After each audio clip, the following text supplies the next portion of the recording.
Sting का पूरा पोल पट्टा मैच खोलने वाला हूँ, भले ये होती है वीडियो हटाते हैं। पता है ये 20 रुपए की ड्रिंक बनती कैसे है? कार्बोनेटेड वाटर में कंटेनर्स के हिसाब से भर भर के शुगर डाली जाती है, यानी 20 रुपए की स्टिंग में 6 चम्मच चीनी होती है। चीनी डालते ही एक सिरप बनके तैयार होता है जिसमें कैफीन डाला जाता है। एक एवरेज बोतल में करीब 50 से 80 mg कैफीन होता है, जो की बहुत अच्छा होता है। बस हार्ट रेट को कभी बढ़ा देगा कभी घटा देगा और नींद की तो ऐसी की तैसी कर देगा। और पता है तुमसे ये लोग क्या छुपाते हैं? पेस्टराइजेशन मेथड, जो की ड्रिंक को लॉन्ग लास्टिंग बनाने के लिए यूज किया जाता है। देखो ये दो तरीके से होता है। पहले तो सॉफ्ट ड्रिंक को हीट किया जाता है कम से कम 60 से 85 डिग्री सेल्सियस तक, ताकि माइक्रोब्स मारे जाएं, ड्रिंक स्टेबल हो जाए और जल्दी खराब होने से बचे। और सस्ते के चक्कर में अब ये लोग चीप मेथड को यूज करते हैं। सोडियम बेंजोएट जैसे प्रिजर्वेटिव्स को सीधा फॉर्मूले में डंप करते हैं। मेरी जान अभी से होगा ये कि सोडियम बेंजोएट सॉफ्ट ड्रिंक में मौजूद विटामिन सी के साथ रिएक्ट करके बेंजीन बना देगा, जो कि कैंसर को पैदा कर सकता है। वैसे तुम क्या पीते हो, रेड बुल या फिर सीधा किंगफिशर वाले हो?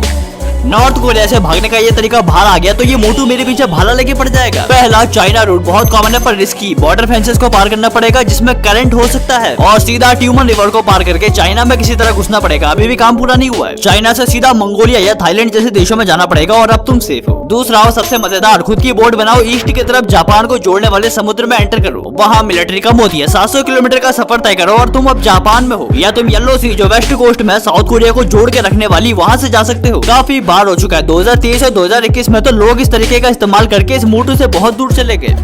ऐसा क्या हुआ कि अचानक पीले वाले ओल्ड बल्ब दुनिया से ही गायब हो गए? जमीन निकल गया या आसमान खा गया? सोच के देखो, 10 रुपए में आने वाले इस बल्ब को एक ऐसा बल्ब धूल चटा गया जिसका प्राइस 100 रुपए था, यानी एलईडी बल्ब। मगर कैसे? सबसे पहले जहाँ एक साल में ओल्ड बल्ब 20 बार चेंज किए जाते थे, यानी करीब 200 रुपए का खर्चा था, वहीं ये एलईडी बल्ब 2 साल की तो गारंटी लेके आते हैं, यानी 100 रुपए में तुम 300 रुपए का एक्स्ट्रा फायदा बचा रहे थे। दूसरा, एलईडी बल्ब सेमीकंडक्टर का यूज करके लाइट देते थे जिसमें कम पावर में भी काम बन जाता था। मगर ये महाशय पुराने बल्ब वायर फिलामेंट के 14 पेल के पावर कंज्यूम करते थे, यानी बिजली का बिल कौन भरेगा। इसीलिए लोग एलईडी को प्रेफर करने लगे क्योंकि कूल था, व्हाइट लाइट का अलग फील भी देता था और इको फ्रेंडली भी था। वैसे तुम कौन सा बल्ब यूज कर रहे हो? कहीं 0 वाट वाला तो नहीं?